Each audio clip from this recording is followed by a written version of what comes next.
మనీషా ఒకతే లాన్లో నించొని ఆలోచిస్తూ ఉంటుంది. మిత్ర ఆల్రెడీ చెప్తాడు కదా, మనీషా విషయంలో నేను ఒక నిర్ణయం తీసుకున్నాను, న్యాయం చేస్తాను అన్న విషయం ఆలోచిస్తూ ఉంటుంది.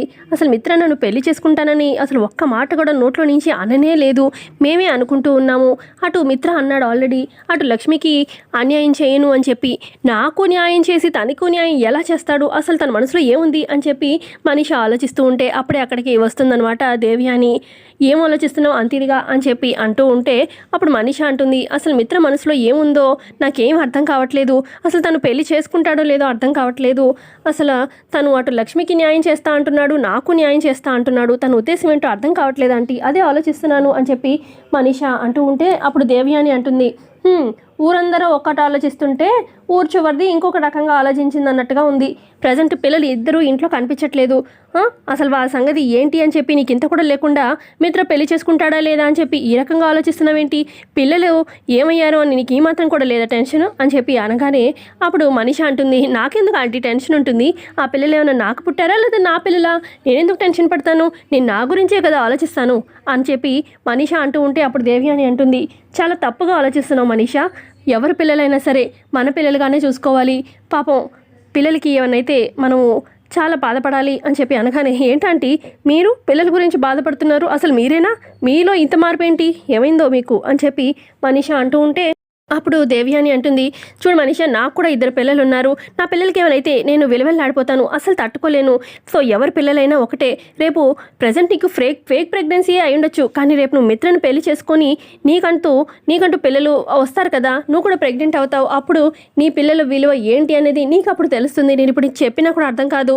కానీ నువ్వు ఇంత హార్ష్గా పిల్లల విషయంలో తప్పుగా ఆలోచిస్తున్నావు, చాలా తప్పు అని చెప్పి దేవి అని చెప్తూ ఉంటే అప్పుడు మనీషా, ఏంటంటే అసలు మీరు తప్పులే చేయనట్టు మాట్లాడుతున్నారు, అసలు జాను విషయంలో ఏం చేశారో మర్చిపోయారా ఏంటి అని చెప్పి మనీషా అంటూ ఉంటే అప్పుడు దేవ్యాని అంటుంది, కరెక్టే, నేను నీతో పాటు కలిసి చాలా అంటే చాలా తప్పులు చేశాను, కానీ ఏ తప్పుకైనా ఒక లిమిట్ ఉంటుంది, ఆ లిమిట్ అనేది క్రాస్ చేయకూడదు, అది ఏ విషయంలో అయినా సరే, సో నీ మంచిగా చెప్తున్నాను, తర్వాత నీ ఇష్టం అని చెప్పి దేవ్యాని అక్కడి నుంచి వెళ్ళిపోతుంది. మరోపక్క పోలీస్ స్టేషన్ దగ్గర చూపిస్తారు. ఇక పోలీస్ స్టేషన్ బయట ఆల్రెడీ చాలా మంది పేరెంట్స్ అక్కడ కూర్చొని ఏడుస్తూ ఉంటారు. ఇక బయట ఉన్న కానిస్టేబుల్ ఏమో పేరెంట్స్ని లోపలికి వెళ్ళనివ్వదు అనమాట. ఆల్రెడీ మీరు వెళ్ళి కంప్లైంట్ ఇచ్చారు కదా, అక్కడ రైటర్ గారు మీ కంప్లైంట్ రాసుకుంటున్నారు, కాస్త ఇక్కడే వెయిట్ చేయండి అని చెప్పి బయటనే పేరెంట్స్ని ఆపుతూ ఉంటుంది. అప్పుడే లోపలికి వస్తూ ఉంటారనమాట లక్ష్మి, మిత్ర, ఏంటండి ఎక్కడికి వెళ్తున్నారు అని చెప్పి ఆ కానిస్టేబుల్ ఆపుతూ ఉంటుంది. మేము ఎస్ఐ గారిని కలవాలి, కంప్లైంట్ ఇవ్వాలి అని చెప్పి అనగానే, ఆగండి సార్ కలుస్తారు కాసేపట్లో అని చెప్పి అనగానే ఈ లోపల ఎస్ఐ గారు పిలుస్తారనమాట. ఇక లక్ష్మి మిత్ర లోపలికి వెళ్తారు. ఏంటండి మీ ప్రాబ్లం చెప్పండి అని చెప్పి ఎస్ఐ అంటూ ఉంటే ఇక మిత్ర లక్ష్మి చెప్తారు, మా పిల్లలు ఇలాగ కనిపించట్లేదు, పొద్దునుంచి కంప్లైంట్ ఇద్దామని. ఇక ఇప్పుడు ఎస్ఐ అంటారు, బయట చూసారా చాలా మంది పేరెంట్స్ ఉన్నారు, నిన్నటి నుంచి చాలా మంది పిల్లలు మిస్ అవుతూ ఉన్నారు, వాళ్ళు కూడా మీలాగే కంప్లైంట్ ఇద్దామని వచ్చారు అనగానే, అవునా మా పిల్లలు పొద్దున్న మిస్ అయ్యారండి అనగానే, సిటీలో చాలా మంది పిల్లల్ని ఎత్తుకుపోలిపోతున్నారు అనగానే, అవునా మరి మా పిల్లలు అనగానే, మీ టైం బాగుంటే ఇంకా ముఠాకి దొరికారో లేదో మీ పిల్లలు, ముందైతే మీరు కంప్లైంట్ ఇవ్వండి చూద్దాము అసలు ఎవరు కిడ్నాప్ చేస్తున్నారు సార్ అని చెప్పి లక్ష్మి అంటూ ఉంటే, ఇంకా ప్రాపర్గా తెలీదు, ఎంక్వైరీ చేస్తున్నాము, ఎవరో పిల్లల్ని వెతికెళ్ళిపోయే ముఠానే అయి ఉండాలి, మీరైతే కంప్లైంట్ ఇవ్వండి అని చెప్పి అనగానే, అలాగే సార్ అని చెప్పి మిత్ర లక్ష్మి ఇక కంప్లైంట్ రాస్తూ ఉంటారు. మరోపక్క ఆ రౌడీలు మాట్లాడుకుంటూ ఉంటారు ఎవరైతే కిడ్నాప్ చేశారో పిల్లల్ని. ఇక మన మీద పోలీసులకి అనుమానం వచ్చినట్టుంది, మనం ఇక్కడ ఎక్కువసేపు ఉండడం కరెక్ట్ కాదు, వాళ్ళు ఎంక్వైరీ స్టార్ట్ చేశారు కాబట్టి పిల్లల్ని తీసుకొని మనం ఇక్కడ నుంచి బయలుదేరి వెళ్ళిపోవాలి, అయితే కొండగట్టు గుడి ఆ రోడ్లో నుంచి మనము వెళ్ళిపోదాము అని చెప్పి మాట్లాడుకొని ఇక వ్యాన్లో బయలుదేరతారనమాట ఈ రౌడీలు. మరోపక్క లక్ష్మీ మిత్ర పోలీస్ స్టేషన్ కంప్లైంట్ ఇస్తూ ఉంటారు కదా, ఇక ఎస్ఐకి ఎంక్వైరీ చేస్తూ ఉంటాడు. అప్పుడు ఒక అతను వస్తాడనమాట, సార్ ఒక విషయం తెలిసింది, ఇక సిటీలో నాగ్పూర్ నుంచి వచ్చారు ఒక ముఠా, వాళ్ళే పిల్లల్ని కిడ్నాప్ చేస్తున్నారు, వాళ్ళు చాలా డేంజరస్ అని చెప్పి ఇక ఇన్ఫర్మేషన్ చెప్తూ ఉంటే అక్కడే మిత్ర లక్ష్మి ఉంటారు. విని ఇక లక్ష్మి అడుగుతుంది, వాళ్ళు నిజంగా అంత డేంజరసా అనగానే ఇక ఇతను ఇన్ఫర్మేషన్ వచ్చిన అతను చెప్తాడు, అవునండి వాళ్ళు నాగ్పూర్ నుంచి వచ్చారు, చాలా డేంజరస్, పిల్లల్ని ఎత్తుకెళ్ళిపోయి వాళ్ళ అవయవాల్ని అమ్ముకుంటారు అని చెప్పి చెప్తూ ఉంటే, అవునా అని చెప్పి ఇక లక్ష్మి చాలా బాధపడిపోతూ ఉంటుంది. ఇక అప్పుడు ఎస్ఐ అంటాడు, ఇలా ఎందుకు వచ్చిన పేరెంట్స్ని నువ్వు ఎందుకు ఇలాగ భయపెడుతున్నావు, ఇదంతా ఇన్ఫర్మేషన్ చెప్పి అని చెప్పి అనగానే, సారీ సార్ అని చెప్పి అతను వెళ్ళిపోతాడు.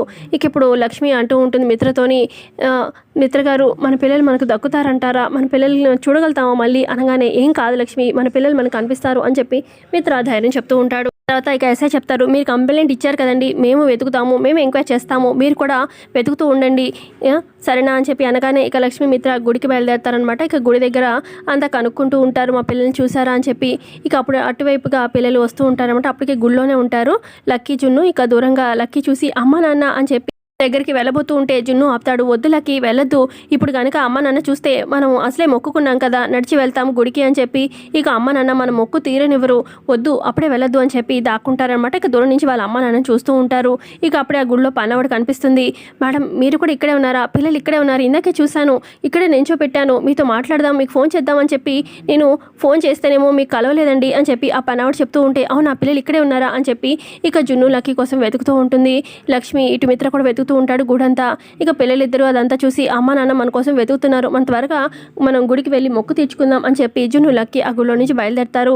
ఇక లక్ష్మి మిత్ర అక్కడ గుడిలో ఉన్న పంతులు గారి దగ్గరికి వస్తారు. మా పిల్లల్ని చూసారా అని చెప్పి అనగానే ఇక పంతులు గారు అంటారు, ఓ వాళ్ళిద్దరూ మీ పిల్లలా, మీరిద్దరు కలిసి ఉండాలని చెప్పి వాళ్ళిద్దరూ ఆంజనేయ స్వామి మాల వేసుకున్నారు, నేనే వేశాను, ఇప్పుడే బయలుదేరారు గుడికి, వాళ్ళు నడిచి ద్వారా వెళ్తారు కాబట్టి మీరు ఈజీగానే కనిపెట్టేయచ్చు, త్వరగా వెళ్ళండి, ఇప్పుడే బయలుదేరి ఉంటారు అని చెప్పి ఇక చెప్పడంతో లక్ష్మి మిత్ర బయలుదేరతారనమాట. మరోపక్క జున్ను లక్కీ గుడి కోసం అని చెప్పి నడుస్తూ ఉంటారు కదా నడకదారి. ఇక లక్కీ నడవలేకపోతూ ఉంటుంది. ఇక జున్ను అంటాడు, లక్కీ నువ్వు నడవలేకపోతున్నావు కదా, కాసేపు కూర్చుందాం, రెస్ట్ తీసుకుందాం అని చెప్పి ఒక దగ్గర కూర్చుంటారు. అయితే జున్ను గమనిస్తాడు లక్కీ పాదాల దగ్గర రక్తం వస్తున్నట్టు. నాకు నడవడం అలవాటు లేదు కదా జున్ను, అందుకే నాకు లెగ్స్ కిట్ లాగా బ్లడ్ వస్తుంది అని చెప్పి లక్కీ చెప్పడంతో సరే అయితే ఏదైనా వెహికల్లో వెళ్దాము అని చెప్పి జున్ను అంటాడు. అప్పుడు లక్కీ అంటుంది, వదిలే లక్కీ, మనం నడక ద్వారా వస్తామని చెప్పి మొక్కుకున్నాం కదా, మళ్ళీ ఆంజనేయ స్వామి మనకు కనిపిస్తాడో లేదో అని చెప్పి లక్కీ అంటూ ఉంటే, ఏం కాదు ఆంజనేయ స్వామి మన అర్థం చేసుకుంటాడు, మనం చిన్నపిల్లలం కదా, ఏమీ అనుకోలే, వెహికల్ వస్తుంది ఏదన్నా నేను ఆపుతాను అని చెప్పి ఇక జున్ను లక్కీ వెహికల్ని ఆపుతూ ఉంటారనమాట. ఇక అదే రోడ్డు మీద అదే దారిలో వెళ్తూ ఉంటారనమాట. పిల్లల్ని కిడ్నాప్ చేసిన వ్యాన్ ఇక వాళ్ళే ఆపుతారు. ఇక మనం ఆల్రెడీ పిల్లల్ని ఎత్తుకొని వెళ్తున్నాం, బంపర్ ఆఫర్, ఇంకొక ఇద్దరు దొరికారు మనకి అని చెప్పి ఆల్రెడీ మాల వేసుకున్నట్టున్నారు, పర్లేదులే అని చెప్పి ఇక వీళ్ళు వ్యాన్లో ఎక్కించుకుంటారనమాట జున్ను లక్కీని. ఇక జున్ను లక్కీ కాస్త దూరం వెళ్ళాక ఇక వెనక్కి తిరిగి చూడగానే ఆ వ్యాన్లో పిల్లలు, చాలామంది పిల్లలు ఏడుస్తూ కనిపిస్తారనమాట. అమ్మో వీళ్ళు పిల్లలు వెతుకు వెళ్ళిపోయే ముఠాలాగున్నారు, దొంగల్లాగున్నారు, వీళ్ళకి వ్యాన్ మనం ఎక్కాము, మనం కూడా ఇరుక్కుపోయినట్టున్నాము, ఇప్పుడు ఎలా అని చెప్పి ఆలోచిస్తూ ఉంటారు. ఇక దారిలో ఒక చెక్ పోస్ట్ వస్తుందన్నమాట. ఇక వరుసగా కారు లాగుంటాయి. ఇక ఈ దొంగల అదే పిల్లల్ని ఎత్తుకెళ్ళిపోయే వ్యాన్ ఏమో చివరిలో ఉంటుంది. ఇక ఫ్రంట్లో ఏమో లక్ష్మీ మిత్ర కారు ఉంటుందన్నమాట. వాళ్ళు కారు దిగి అక్కడ ఉన్న వేరే ఎస్ఐతో మాట్లాడుతూ ఉంటారు. మా పిల్లలు ఇద్దరు వీళ్ళండి, అయితే వీళ్ళు ఆంజనేయ స్వామి మాల వేసుకొని ఇక ఇటువైపు నుంచి ఏమైనా వెళ్ళారా అని చెప్పి మిత్ర లక్ష్మి అడుగుతూ ఉంటే, లేదండి ఇప్పుడు దాకైతే ఎవరు వెళ్ళలేదు, మేము చూడలేదు అనగానే, అవునా ఒకవేళ కనిపిస్తే నా ఫోన్ నెంబర్కి ఫోన్ చేయండి అని చెప్పి మిత్ర ఫోన్ నెంబర్ ఇస్తాడనమాట. ఇక దూరం నుంచి ఇటు వెనక వైపు కారు ఉంటుంది కదా ఈ దొంగల ముఠాది, ఆ కారులో నుంచి ఇటు జున్ను లక్కీ గమనిస్తారనమాట, అమ్మ నాన్న ఇక్కడే ఉన్నారు అని చెప్పి ఇక వాళ్ళు చూస్తూ ఉంటారనమాట.